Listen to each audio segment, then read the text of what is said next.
Well, he loved the story. I wrote it down. I sent it to New York just to see if I could get it published. I really didn't think it was going to get published. Right away, my agent, Nancy Galt, said, "Oh, I love this story. Let's send it to the publishers." And we sent it to an editor at Hyperion, my first editor there, Jennifer Besser. She loved it. She said, "Oh, yes, absolutely. Now, the first thing we have to do is get a good cover, because everyone judges a book by its cover." She said, "And this is what the cover for The Lightning Thief will look like." I said, "Wow, that's boring." So can't you do something a little more exciting?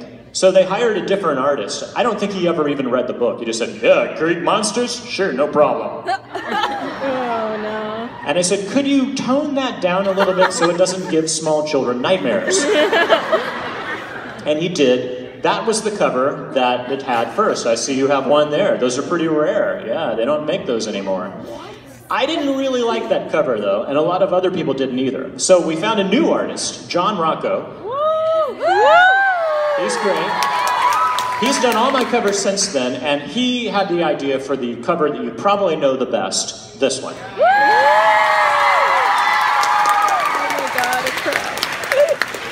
The funny thing about covers, though, every country that publishes the book, and it's been published in 40 different languages now, every country decides what to do on their cover, and it's not all the same. Some use the American cover, some don't. For instance, that is the Korean cover. Wow. It's not bad. There's the Swedish cover. I really don't know what he's doing. Yeah, I'm questioning So that so let me much. just give it over here.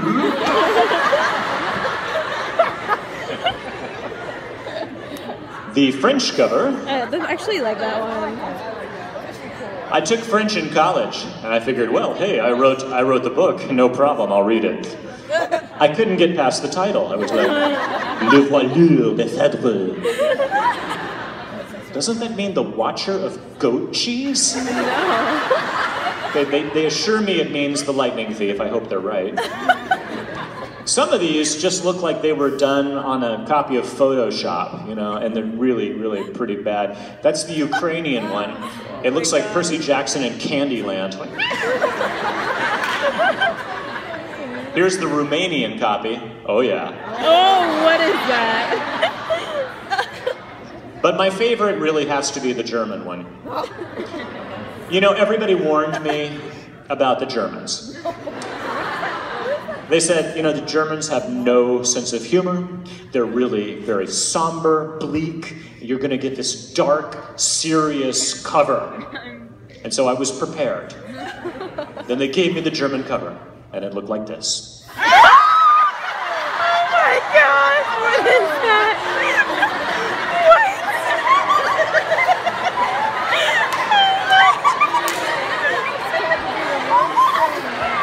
Can I get that cover? Yep. All kinds of serious. That's the old one. That's the new one. I don't know why they changed it. It's perfect. The second book came out, and kind of the same problem. You know, it's all different covers with the Sea of Monsters. There's the Vietnamese Sea of Monsters. There's the Italian Sea of Monsters. Oh, hey now. They're always so fashionable with the hoodie and everything. That guy's... And of course, the Germans.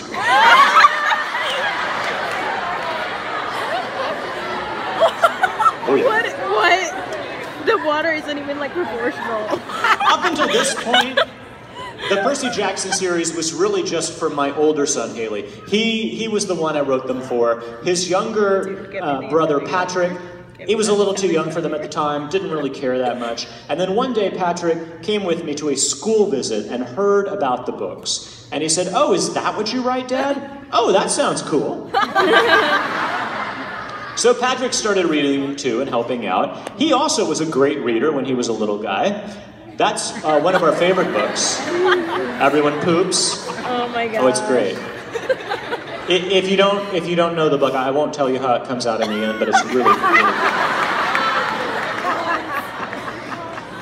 Patrick helped me a lot with the cover for The Titan's Curse. We had all these cover designs, and we couldn't decide which one. We had that one, and that one, Oh, they're all good. That one. And they were okay. But finally, John Rocco did this simple sketch. And we said, that's pretty nice. And so when the Titan's Curse came out, it had Percy on his Pegasus on the Chrysler Building in Manhattan, about to fly off over New York. The first time I showed this cover, I was so proud. I had it blown up to like poster size. I was in a middle school in Austin, Texas, and I said, "Behold the Titan's Curse." This kid in the back said, "Look, he's riding a moose."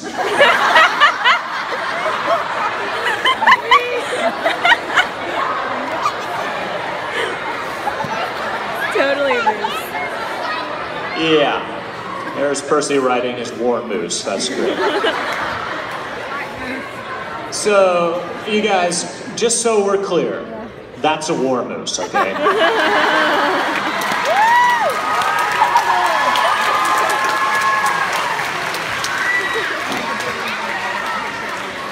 The British cover was almost as good. I like to call it Attack of the Ketchup. What? What is the ketchup there? Now they've changed it in the UK. Again, I have no idea why, but that's what it looks like now. I didn't know that. I mean... And I thought, okay, you know, Percy Jackson, good. I'm going to do 5 books, get him to age 16. That's enough. That'll be enough for me to cover pretty much all of Greek mythology. It's such a lie. Such a lie. Yeah. I quickly found out, not so much. But the Battle of the Labyrinth, you know, The Last Olympian, all good. I thought we were done. We did recently do a new look for the series. Yes. This again, John Rocco, same artist, but he redesigned them and he made them so if you put the books together, they form one huge mural, which is kind of cool. I love it. Give me those covers from everything. You like the old ones? Yeah. You know, when you grow up with one, or when you first get it, it kind of has a sentimental value too. I like the old ones too, but I like the new ones. That's cool. I tried some other projects, which I liked. I did the 39 Clues. Woo! It was awesome. I went to ancient Egypt with the Kane Chronicles.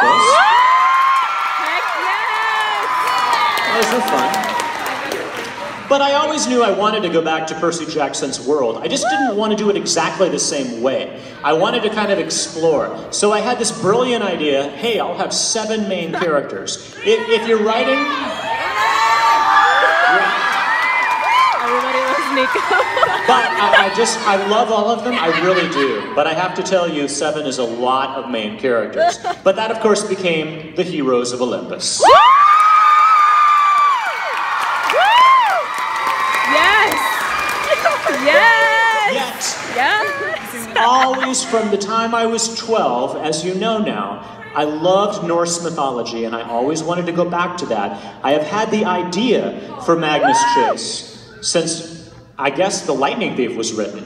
That's how long I've been wanting to write this book.